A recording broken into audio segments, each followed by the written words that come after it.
Good evening, everyone. Apologies for the delay. We will call this evening's meeting of the Dorchester County Conservation and Greenbelt Advisory Commission to order.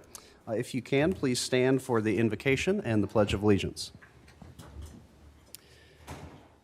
Our Father in heaven, Lord, we thank you for bringing us together this day to continue the work of stewarding the natural resources that you have given us here in Dorchester County, Lord. We thank you for the flexibility in this schedule to talk about strategies and ways that we can be intentional and proactive about pursuing those objectives now and in the coming year. And we ask for guidance and wisdom from you, Lord, so that we would honor you and be good stewards of what you have entrusted to us. And we ask this in Jesus' name. Amen. Amen.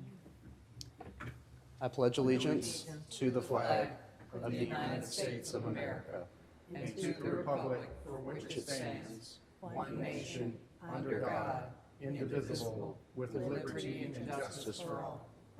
You may be seated. Since it has been a minute since we were together, we have the minutes from our last meeting on June 4th, which were distributed by email. Is there a motion to approve those minutes? So moved, Mr. Chairman. Second. Thank you. There's been a motion and a second. Any discussion? All those in favor, please say aye. Aye. Aye. Any opposed, nay? The ayes have it. Minutes are approved. Moving into other considerations, we have discussion of conservation priorities and opportunities throughout Dorchester County. Item 4A. I'll kick it over to staff to start us with that, and please be ready to chime in with some thoughts on how we can look ahead to some outreach and some efforts in the coming year. Excuse me.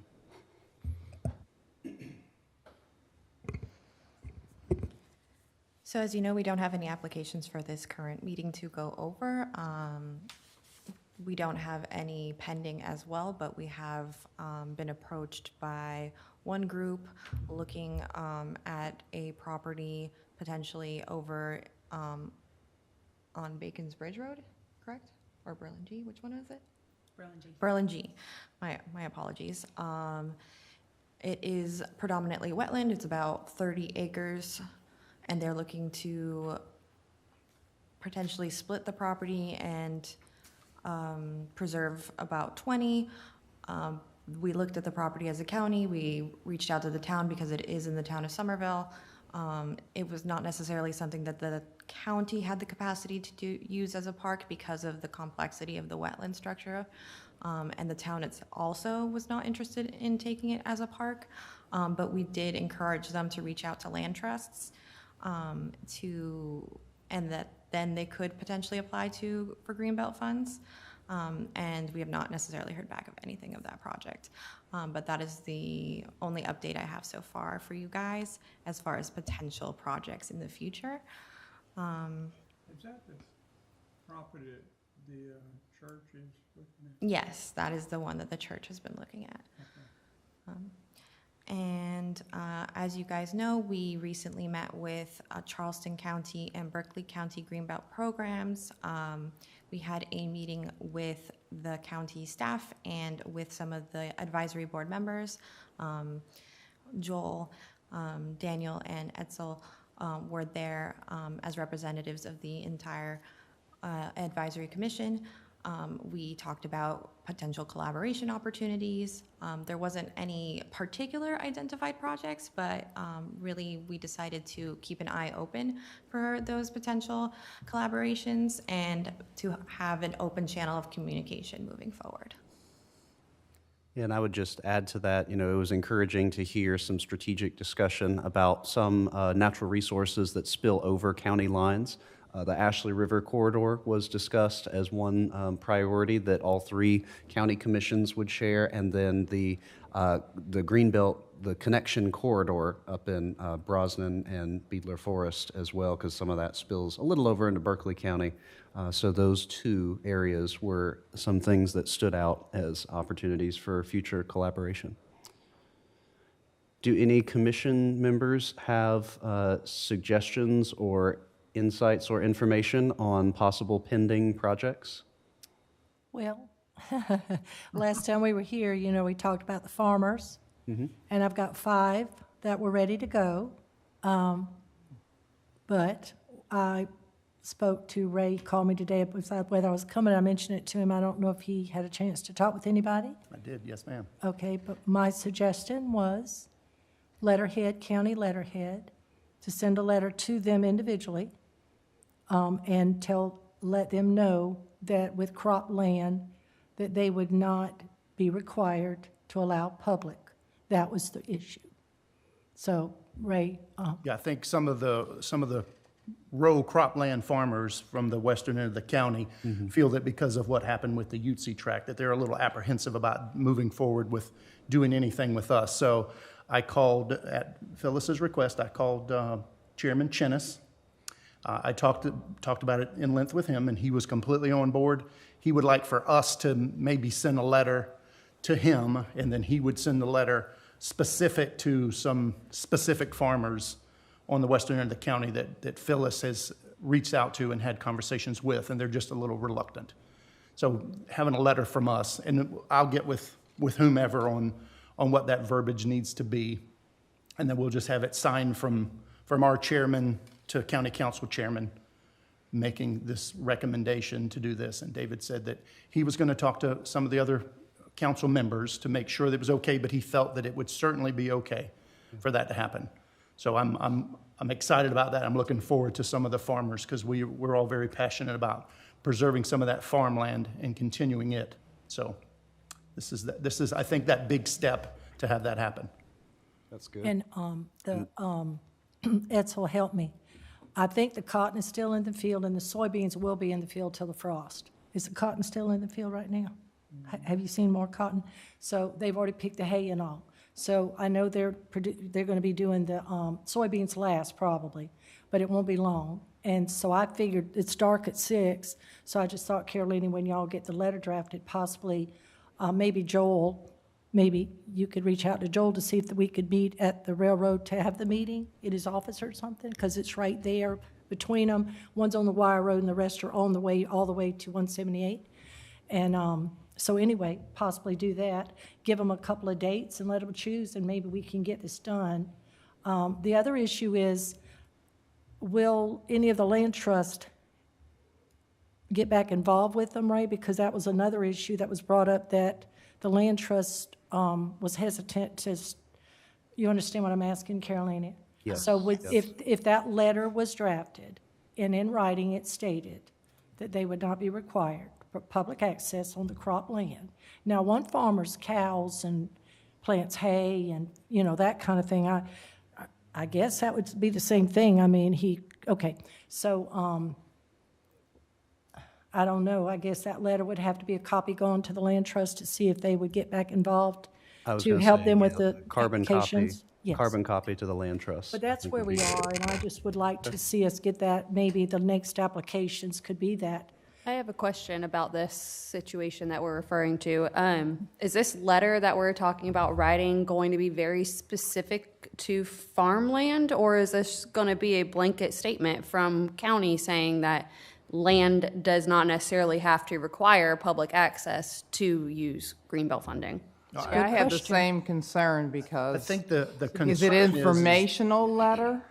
Right, Because it is, we don't yes, want to ma'am. seem, I'm all for the farmlands. Right. Going in the program. We all are. But we don't want it to seem like we're having favorites, to farmland. And, well, they never reached out to me with any information. I just submitted my application. So is it just going to Point- be like for point well taken. information? Point well taken. Ray, would you like to speak to that? Yeah, I actually lost my train of thought. So it's not going to be necessarily specific, but to explain to them that each property is unique. So we look at each property differently, but we've all come to the consensus that if it's road cropped farmland, that will not be a stipulation for public access. So it's the public access piece that those farmers are concerned with because of the Ute tract. Does that make sense? Oh, I So understand. I think just- to Okay. get I back just to the feel- original yeah, question, yeah. is the letter specifying Row that crop only farmland. farmland does not have to have public access?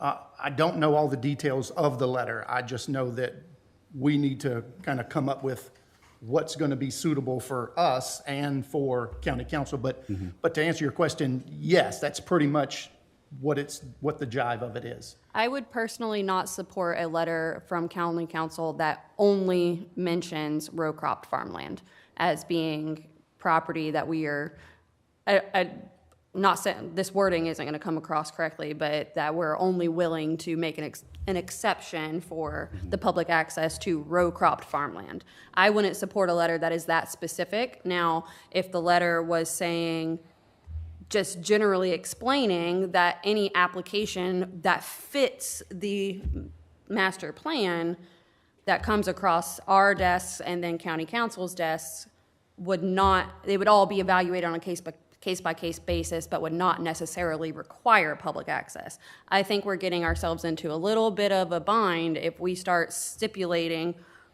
here's a letter to farmers who have row crop farmland, you may not be required to allow public access, but then another application comes across the table later on. I think that needs to be a blanket letter that just says any property that applies that meets our criteria would be looked at on a case-by-case basis, but Right. would not necessarily require public access. I think that's a good point, because to me, from my perspective, probably the most valuable asset we could acquire for protection would be watershed property. And if a owner had a significant amount of good quality watershed, say going into the Ashley River, Four Holes, or Wasmasaw, whatever it would be, that would be vital, I think, for us to try to protect it. And they may say, well, I will protect it, but I don't want the public, own it. So, speaking to that point, one thing that I thought was a little bit of a surprise coming from the meeting we had with Berkeley and Charleston County Greenbelt, it seems that both of those counties had strong support for all of their land to have public access. Now, not all, but a lot of it. And I think Charleston County was a little more open to non-public Maybe. access there, but I know Berkeley County specifically is requiring public access, and that was part of the referendum, if I remember the language correctly. and that's a point I've argued as long as I've been involved with it, that we're trying to protect land for the purpose of water quality, air quality, wildlife management, and all property may not be suitable for public access. Sure. There, but yet it would be vital for us to be able to protect it. And by protecting it, everybody benefit from it. Well, There. correct me if I'm wrong, but Ray and Phyllis, what I heard with the proposal for this letter was that we are drafting a letter reminding and reiterating Greenbelt criteria and what is and is not allowed, and we're simply sending that to a select group of individuals who had tentatively expressed interest in the program but had specific reservations following some of County Council's recent decisions. So the audience is segmented specifically to these 5 farmers because of concerns that they've had from recent discussions, but the content of the letter is just rehashing and reiterating what we already have in place, which is that according to the Greenbelt program guidelines, you do not have to require public access to properties to be considered. Is that, am I understanding that correctly? Okay. I Okay. think, explained in that fashion, sounds completely agreeable. Yeah. For sure. Is that, Phyllis, am I, 'Cause did they I were understand told- what? They were told that they would have to have public access. That's Okay. why they backed out. So Okay. I was just trying to fix it. Right. I didn't know how to right. fix it. So Right. y'all know how to fix it. So that, yeah, I think that is is a just journey. yeah, I think that's just, Yes. reminding the public, and in particular, these 5 individuals who were interested in the program, here's how we evaluate these things. Yes. Yeah. And Rhonda, does that address the questions that you had as well? Yes, I just don't want the communication to be misinterpreted by people, and then we're just sending it to a select few.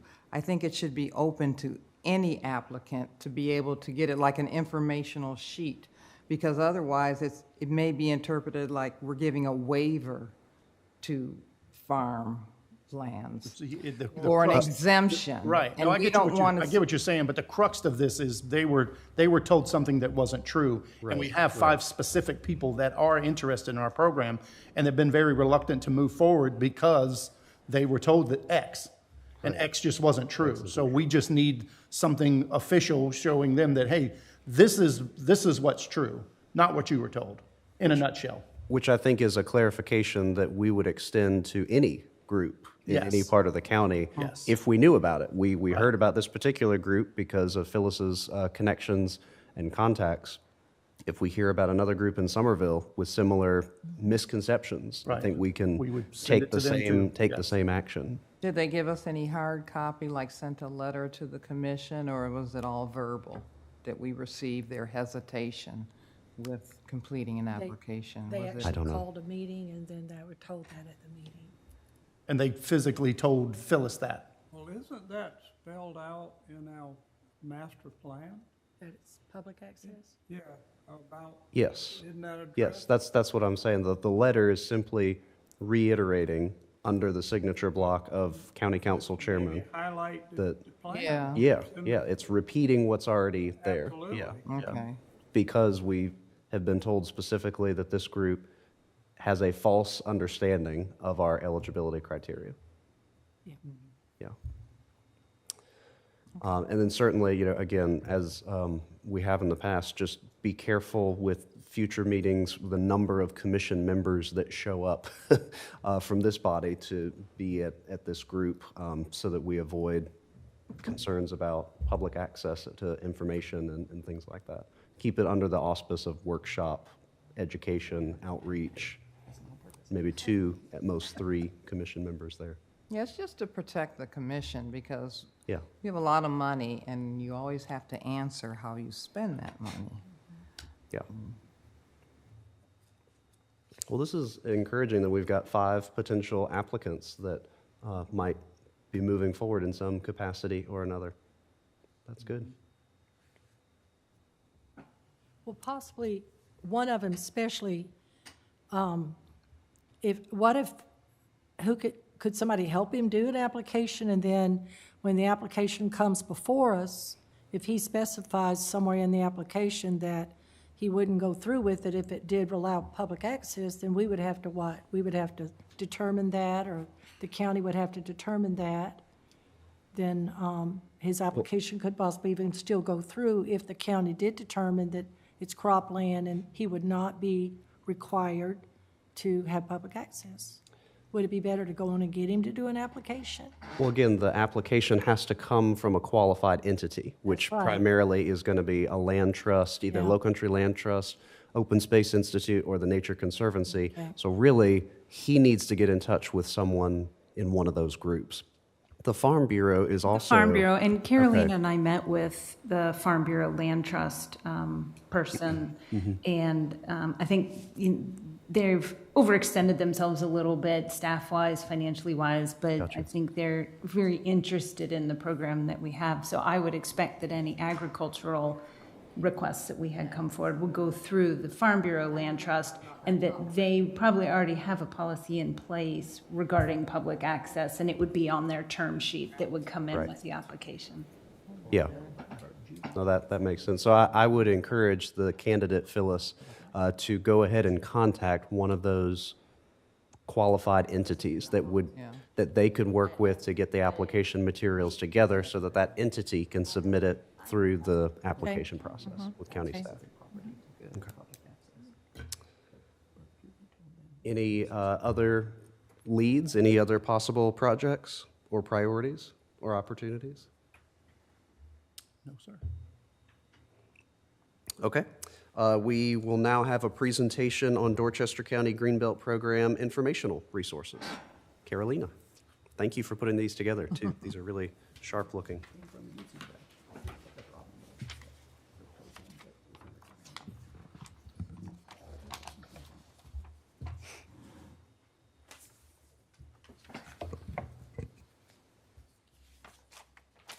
I just wanted to take a brief moment to kind of show you some of the resources we have available on our website so that when you are talking to potential interested parties and stakeholders, you can refer them to these resources and know a little bit about what we have to offer. So one of our best resources is on our county website.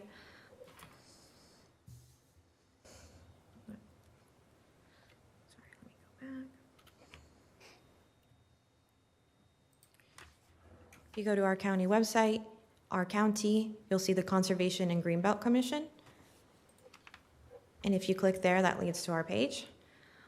Here you have our meeting schedules, all the duties and responsibilities of the commission, all your names as well. And under Greenbelt Master Plan, there's some helpful links.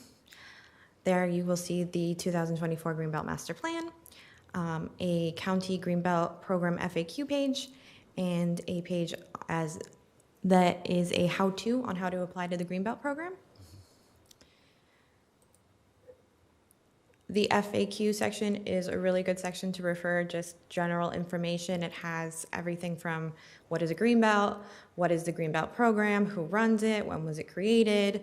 It talks about some of that stuff like what is required, how do I apply, who's eligible to apply, you know, what about deadlines.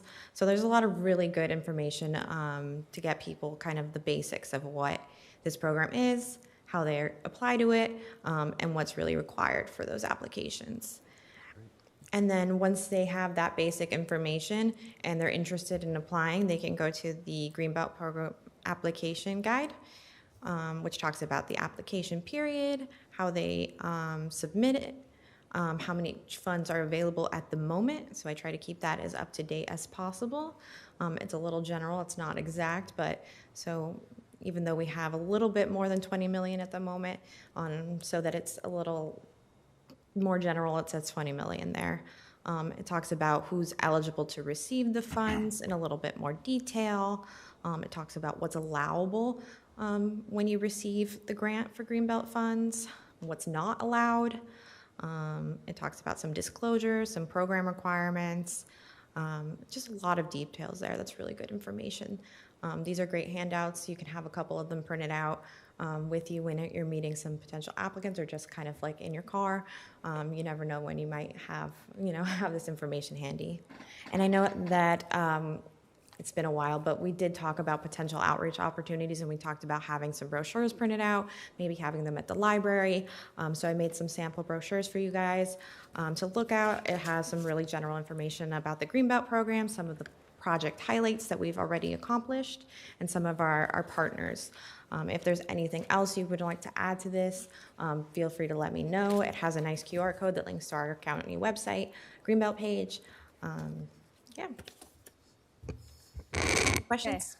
Circling back to the entire conversation we just had about Yeah. the question about public access, could that be one of the FAQs? Am I required to allow public access if I am issued Greenbelt funding? That can definitely be on here. I'm not sure if it already is, but if it's not, I will add it. Because that'd be a real cut and dry. Every case is analyzed based on the criteria and the master plan, case-by-case basis kind of definitely. situation, but it's not inherently required. Yeah, so that's a good way to kind of have that on there, yeah. Any other questions? All right, well, So I assume these will go out to the library locations. What other venues could we potentially get these to? Could we put some at some of the attractions throughout the county as well? yeah, wherever you guys think it, if you have an idea for them. Like I said, if there's anything you're like, well, I think it would be really good to have this on the brochure, let me know and I can add it. If we decide we're gonna table somewhere, these would be great handouts, as well as, having a couple of our FAQ pages and application guides printed out. Things like that. Does the QR code take you back to this, or? It takes you to the county website. At the moment, that's the one I put.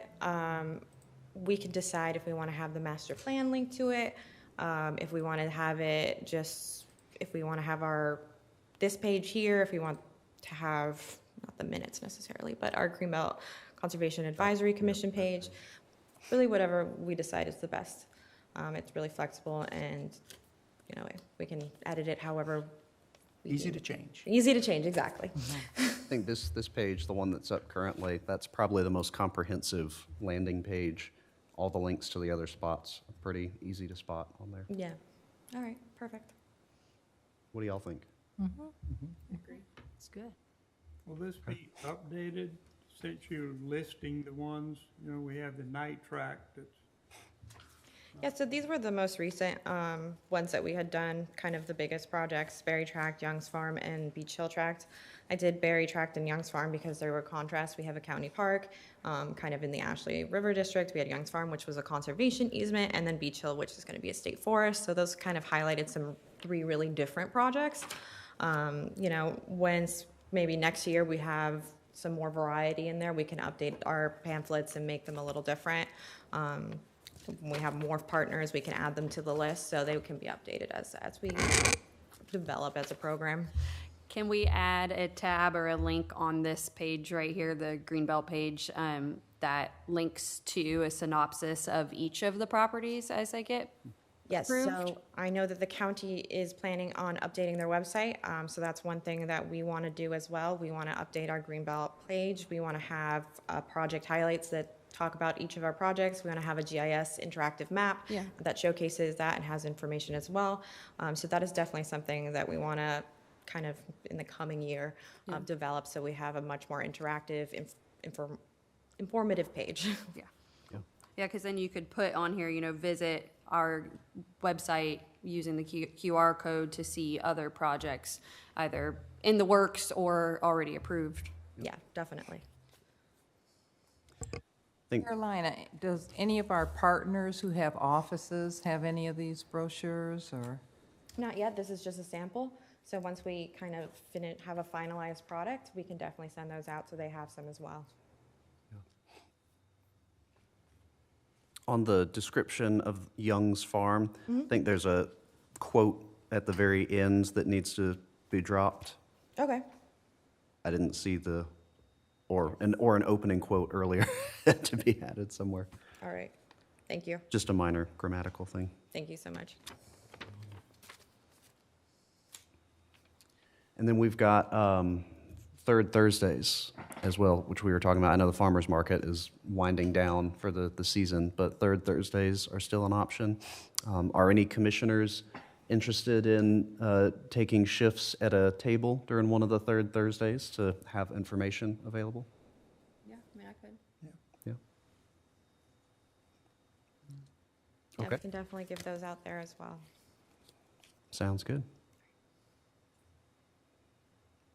What else from an outreach standpoint can y'all think of?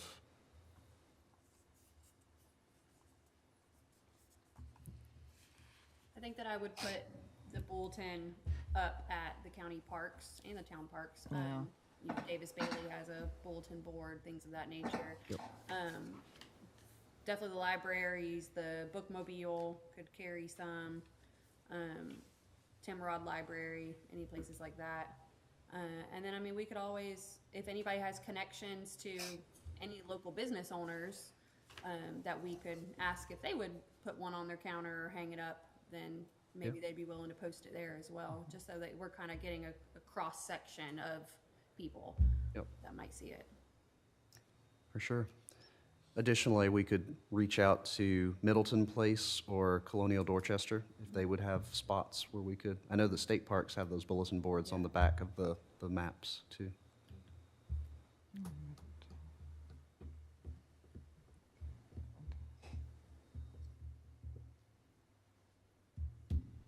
What about, is it I know we've got the Greater Somerville Dorchester Chamber here in Somerville, but what's the one up in Orangeburg, Tri-County? Is that? Yeah.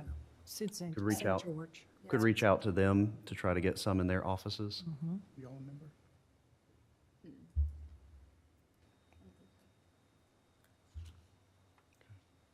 Any other outreach suggestions for us? Maybe Clemson. Derek Yeah. Feeney, Clemson Extension. Clemson Extension? Oh, yeah. And I'm a member of the Museum. Greater Somerville Yeah, Dorchester we could Chamber, do so it. I could always Yeah. run somebody. Okay. We put some in our museum also, St. George Museum.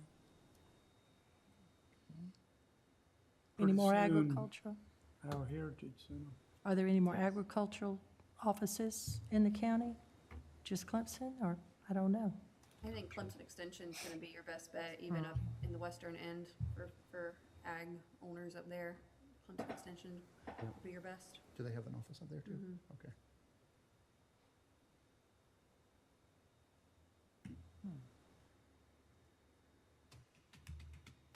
Good to go. Excellent. All right, that brings us to our 2026 meeting agenda. Two options have been presented.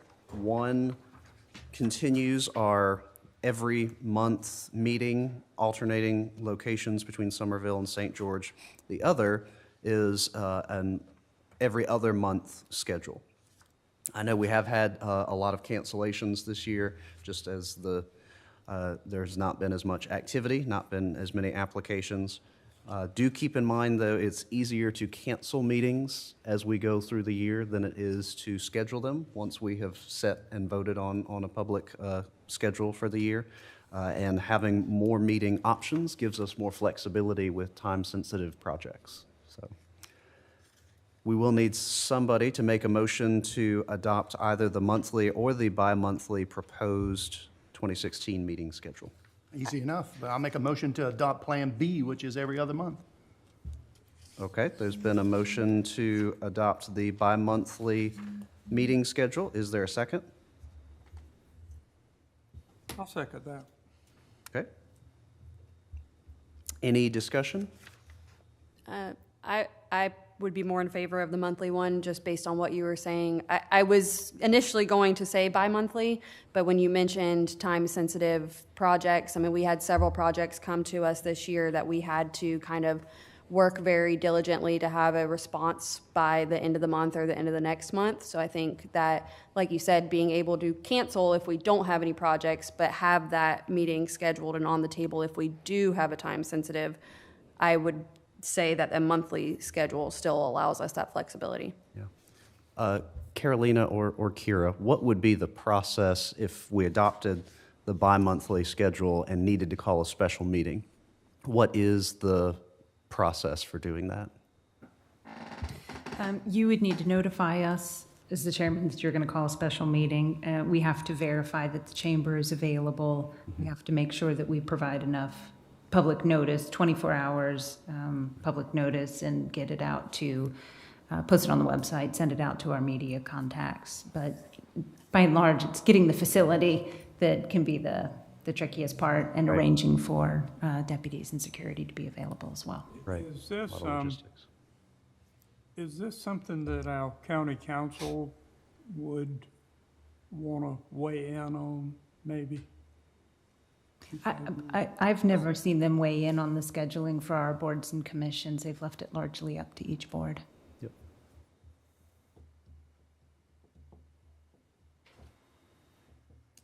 Okay, any other discussion? The motion before us is to adopt the bi-monthly meeting schedule for 2026. Any further discussion on that motion? I don't know which way to go. Well, you better find out real quick. I mean, both points, and if we got an application in December, or let's say January, we then have to schedule a trip to go see the property to be able to get back to county council and make a recommendation. So I don't know what, Well, if we I'll had- go with the majority, I really If we will. had that much leeway, that much time that we know we're going to be doing something, Yeah. if it was time sensitive, we would have certainly ample time to let them know to reserve the room if it was something that had to be done quickly and we weren't already scheduled to meet. Are we still planning site visits? I thought Yeah. we Yeah, still are? Yeah, those are still Okay. scheduled on an application-by-application basis as applications come in and then as commission members are available. I didn't As know I- if as I we understand had still wanted to continue those. I had heard, okay, we're still Yeah. continuing. No, I think we're continuing to offer site visits as we get applications. We haven't had any applications recently, so Yeah. we haven't needed to schedule any. Only 2 of the advisory commission members need to really go to the site visits. It's really to just ensure that the property is what it says it is, and it's of good conservation value. So, as they continue, it doesn't necessarily, when people's lives get complicated, it doesn't necessarily need to be that every single member goes to those every single time. Yeah. Okay. All right. All those in favor of the motion, which again is to adopt the bi-monthly meeting schedule for 2026, please signify by saying aye. Aye. Aye. Any opposed, nay? Any abstentions? By a vote of 3 to 2, the ayes have it. So our schedule is adopted for the bi-monthly calendar for 2026. All right, are there any public comments?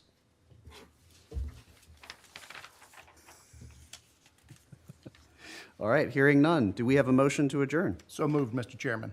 And a second? Second. All right, all those in favor, please signify by saying aye. Aye. Any opposed? We are adjourned until December 3rd in St. George. Thank you.